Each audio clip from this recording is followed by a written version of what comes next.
College Sports Now, live from Indianapolis, continues. We have the play-by-play voice of Michigan basketball, Brian Boesch, hanging out with us. Brian is a friend who became a broadcaster. You were a broadcaster when I met you. Mm-hmm. Winston-Salem Dash. Shout out to the Dash. If you know, you know. They rebranded, by the way. So they're doing a lot. They've really stretched the boundaries since I was there. I like the Carolina Reapers look. It's good. Yeah, no, it's a creative. I mean, the logo looks good. Didn't think it was necessary, but, you know, it's 2026. You don't like nicknames based around punctuation? I've had a Carolina Reaper before. You ever nibbled on one of those? No, I do not have the... As advertised. It was not fun. How long did it take you to recover? We're talking a sliver of a Reaper. Yeah. Like, it was like, paper thin.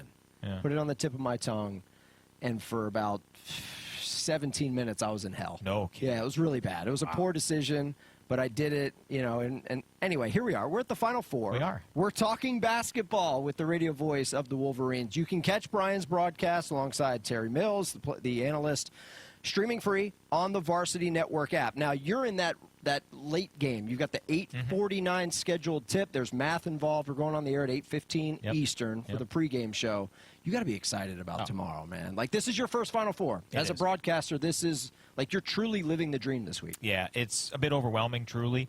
I knew that this team had a chance to be really special, so you want to try to soak it up and enjoy the ride and be present. And I think I was able to, like the players were able to, do that for a good amount of this season.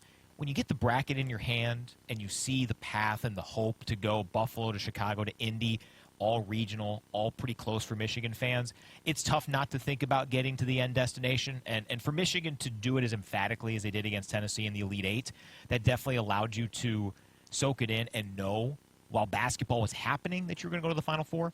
But, yeah, I mean, it's for a guy who did call 8 years minor league baseball, who did, hope for something like this. You're never guaranteed the job, let alone the job to time up with a Final Four run. But, yeah, it's humbling, it's overwhelming, and a lot of people helped me get to this point. It's been, no disrespect to Tennessee in the Elite Eight or Alabama in the Sweet 16. Bama was raining threes in, the first 8 minutes of that game. Yep. But it's been a relatively stress-free first 4 games in the tournament. I would argue as a neutral, maybe you felt differently behind the mic, but, you know, Michigan hasn't really had to work for it to get here. The first game was interesting because Howard kind of hung around, and that seemed unnecessary. But the best quote maybe of the entire tournament so far was someone asked Yaxel Lendeborg if the distraction of applause during the VCU North Carolina game picture-in-picture on the video board affected him at all. And he responded, no, I was pretty invested too, because he was also watching that game instead of focusing on the 116. That one was interesting. St. Louis, I thought, actually played a pretty good game, but it was never in doubt. Alabama at halftime, you mentioned the threes. They were hitting some threes, but Michigan had the better efficiency. They only had 1 fewer three, and Alabama led at the half. So that was a little bit nerve-wracking. Then the second half, I mean, they just hit the turbo button, and it was good. And then the Tennessee game, gosh, it was 10 minutes in. You kind of knew it was already in the book. So for a 1 seed, considering how good college basketball is, that's about as clean of a runway you can get. When the bracket comes out, like, everybody looks at it, you know, folks write in the teams, and they have to figure out what it's going to look like if everyone advances. As a Michigan guy, you had to have looked at that bracket and said, okay, us, Duke, Arizona, we have been the 3 best teams in college basketball all year. What's a Final Four going to look like if the seeding holds up and we have to deal with the Cats in a national semifinal? That's coming Saturday night. What do you expect to see on the floor? I mean, as a college basketball fan, this is what I was hoping for. As a Michigan broadcaster, I'd have been cool if the Sharks of LIU would be here. Yeah, sure. But these two teams are, in some order, 1A, 1B right now. Credit to Duke. They had a great year, but obviously they're not here. Arizona is what Michigan is in so many ways. Incredible front courts, dynamic guards. I think Michigan has the slight advantage if you put Yaxel Lendeborg in the front court, and if you consider Yax in the back court, I think they have the slight advantage. It is about across the board as even as you can find. Both teams have, no one averages more than 16 points a game. These guys genuinely don't care about the individual numbers. Yaxel Lendeborg could average 25 points a game if he really was worried about that and not winning. So I'm fascinated by it. I think it's great on great. And when you have that type of matchup, it's a matter of who comes through and maybe who is that unsung person who can step up and deliver a performance that's, a 98th, 99th percentile for that individual player. Who's that player on Michigan? Like, who's a guy that, everyone knows about the stars, but who's somebody who can come off the bench and maybe put in 15 points in a Final Four game and make a statement that nobody's talking about? It has been Roddy Gale Jr., who he was going through it. His points per game average had literally gone down every month of the season. Was averaging double figures in November, and it got down to about 3 points a game in February. In March, who they've been calling him March Roddy or Marty, M-A-R-D-Y, why not? He's been really good. A good defender in the entirety of the season, but he's averaged 8 points a game. He's shooting well from three. He has more threes made in the NCAA tournament than he had against Big Ten foes, 23 games, 7-6. For whatever reason, a guy who went from Ohio State to Michigan seems to do better against non-Big Ten teams. But I think he's the guy really on both ends of the floor. He's always been good defensively. But if he is what he has been lately offensively, he has a chance to have one of those 12-point, 8-rebound, 2-assist, good defense type of 25-minute performances. It feels as a neutral, which is what I am. But, Arizona and Michigan, they look like mirror images of each other. The size, kind of the positionless basketball that they're both capable of playing. But this feels like a game that's going to be won or lost in the paint and at the free throw line, because that's where both of these teams make a lot of their hay. I think, in addition to the free throw line, I think fouls as well. Like Adai Mara, a big reason why Michigan lost to Duke was because Mara picked up 3 in the first half. The second one was a tweener. The third one could have been a flagrant. Like, he really got his money's worth after having 2 fouls. Now, he learned from that against Tennessee. He picked up 2 fouls in 5 minutes, and he was on the floor for a 3-minute stretch. Michigan went on what was a 20-0 run. He was on the floor for 15 of those. Mara is excellent. I think he is similar to Yaxel Lendeborg in terms of the ceiling that he can bring. He is that good on both ends of the floor. But I do think whatever team, if either of them do, get into any foul trouble with their 3, 4, and 5 men, I think that could loom large in this game, because then you have to dig a little bit deeper into your bench, and both these coaches right now are pretty settled on basically a 7.5-man rotation. Has Michigan only lost 3 games all year? Was there a common denominator? Was there a thread in those 3 that, hey, if this shows up on Saturday, season's over? Not really. The Duke game and the Purdue game, both instances, Michigan really got bullied inside more than they normally would. They normally win that advantage. Wisconsin was just a 3-point barrage they made by them. everything. Yeah, it was impressive. Like, you tip your cap and you say, okay.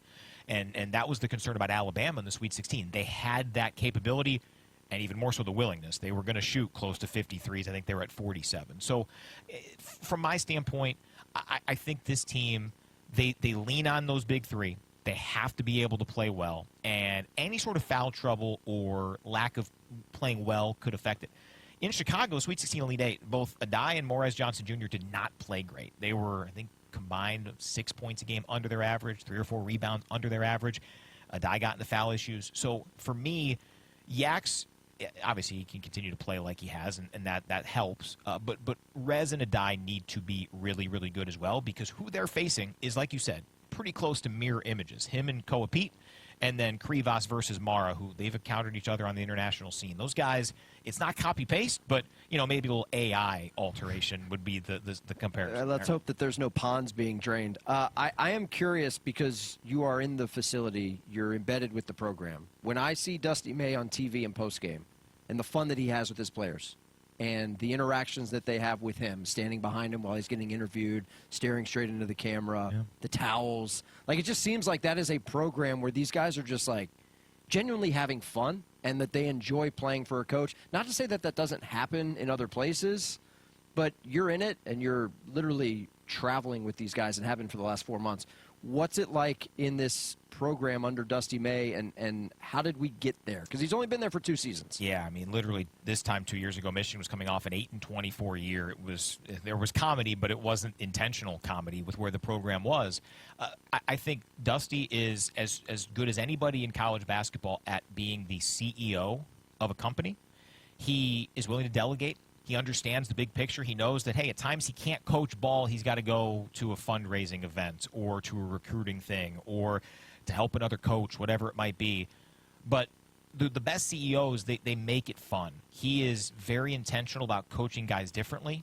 Yax and Roddy and a few others, they're jokesters, right? They like to mess around. Will Cheddar.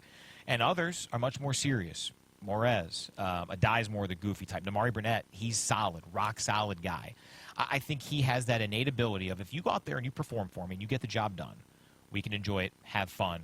But he said all season, after big wins, and Michigan's had plenty, they won the Big Ten by 4 games. Yeah.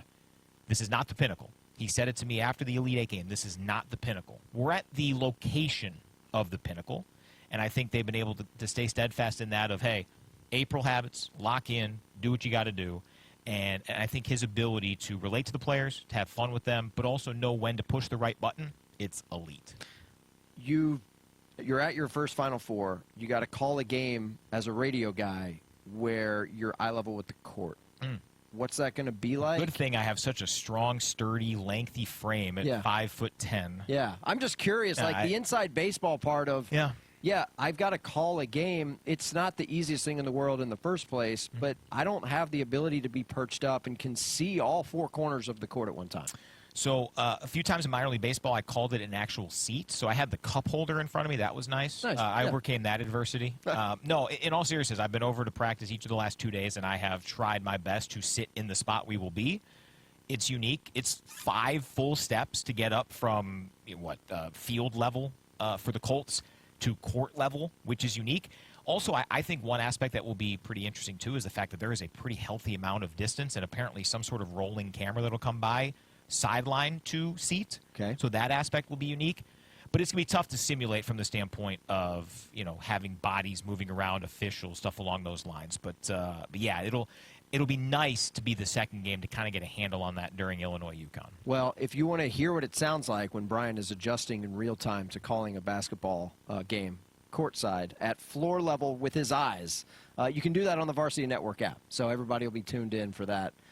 8, what are we calling it? 8:49 Eastern, approximately, on Saturday night? If Michigan-Arizona tips at 8:49, then your money back on this podcast. That is not going to happen. I've been telling people look around 9 o'clock. Yeah, Brian's taking the over on the tip time. Have a great call, buddy. I'm happy for you, and good luck to the Wolverines on Saturday. Good seeing you, buddy. Go Dash. There you go.